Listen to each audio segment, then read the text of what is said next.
అంబేద్కర్ సేవా కేంద్రం ఆధ్వర్యంలో ఇంటింటికి అంబేద్కర్ పేరుతో అన్ని వర్గాల ప్రజలకు అండగా నిలిచేందుకు వినూత్న కార్యక్రమానికి శ్రీకారం చుట్టినట్టు ఆస్క్ చైర్మన్ గుబ్బల రాంబాబు వెల్లడించారు. స్థానిక లాలా చెరువు స్వర్ణాంధ్ర సమావేశ మందిరంలో బుధవారం జరిగిన మీడియా సమావేశంలో రాంబాబు మాట్లాడుతూ 2021 జనాభా దామాషా ప్రకారం షెడ్యూల్ కులాల కుల గణన చేసి రాజకీయ, విద్య తదితర రంగాల్లో రిజర్వేషన్లు వర్తింపచేయాలని కోరారు. రాష్ట్రంలో ఎస్సీ ఎస్టీలకు సంబంధించిన రాజ్యాంగ హక్కులపై చట్ట విరుద్ధంగా మాట్లాడితే మాత్రం శిక్షార్హులవుతారని ఆయన హెచ్చరించారు. దళిత క్రైస్తవులకు ఎస్సీ హోదా కల్పించాలన్న డిమాండ్తో ఇటీవల జస్టిస్ కేజీ బాలకృష్ణన్ను ఢిల్లీలో కలిసి వినతి పత్రం అందజేశామని తెలిపారు. రాష్ట్రంలో ప్రత్యేక పరిస్థితులు నెలకొన్నాయని, ఎస్సీ ఎస్టీలకు రాజ్యాంగం ప్రకారం రావాల్సిన హక్కులు అమలు చేయడానికి వ్యతిరేకంగా మాట్లాడడాన్ని ఆస్క్ తరపున తీవ్రంగా ఖండిస్తున్నామని అన్నారు.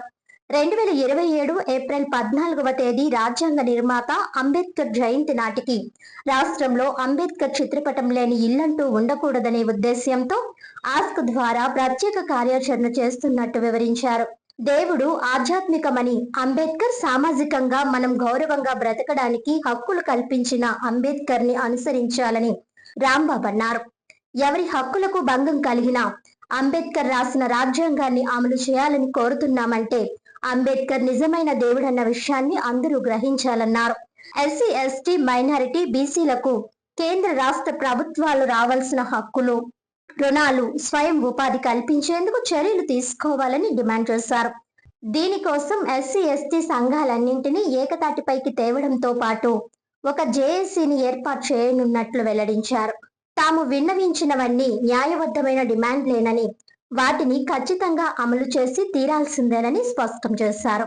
ఎస్సీ ఎస్టీలలో ఏ మతమైనా అంబేద్కర్ చిత్రపటం ఉంటేనే వారికి గుర్తింపు వస్తుందన్నారు. అణగారిన వర్గాలకు సమన్యాయం చేయాలన్న డిమాండ్తో చేస్తున్న ఈ ఉద్యమంలో అందరూ భాగస్వాములు కావాలని గుబ్బల రాంబాబు పిలుపునిచ్చారు. అనంతరం అంబేద్కర్ చిత్రపటాలు, జీవిత చరిత్ర, నీలం జెండాలను ఆవిష్కరించి పలువురికి అందించారు. ఈ కార్యక్రమంలో మాజీ కార్పొరేటర్ ఆస్క్ కన్వీనర్ అజిరపు వాసు, దువ్వాడ రాజా, అల్లు జయరాజ్, హరికృష్ణ తదితరులు పాల్గొన్నారు. మీరు చట్టబద్ధంగా శిక్షార్హులని చెప్పేసి మేము మిమ్మల్ని హెచ్చరిస్తూ ఉన్నాం.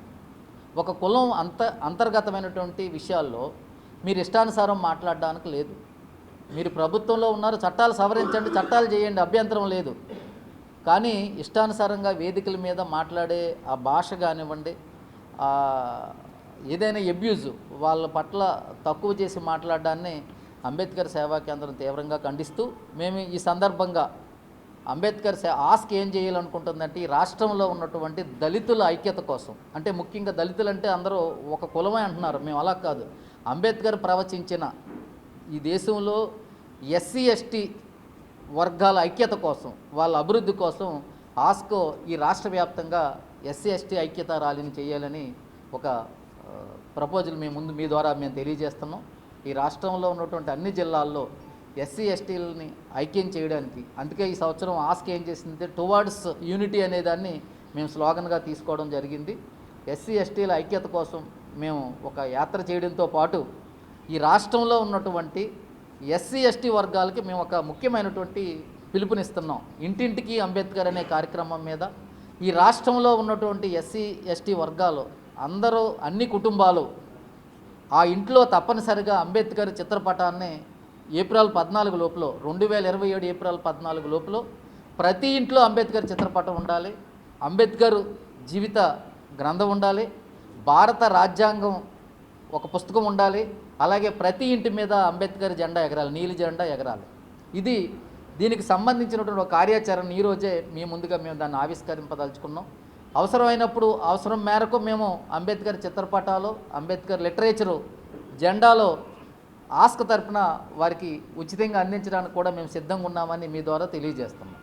ఎందుకంటే దేవుడు అనేది ఆధ్యాత్మికం, అంబేద్కర్ సామాజికం. ఈ దేశంలో ఎవరికి సమస్య వచ్చినా ఎవరికి చెప్తారు? ఎవరు ముఖ్యమంత్రి అయినా, ఎవరు ప్రధానమంత్రి అయినా సమస్య వస్తే మాకు అంబేద్కర్ రాజ్యాంగం ప్రకారం న్యాయం చేయమని అడుగుతున్నారు. అసలు అంబేద్కర్కే న్యాయం చేయట్లేదు మీరు.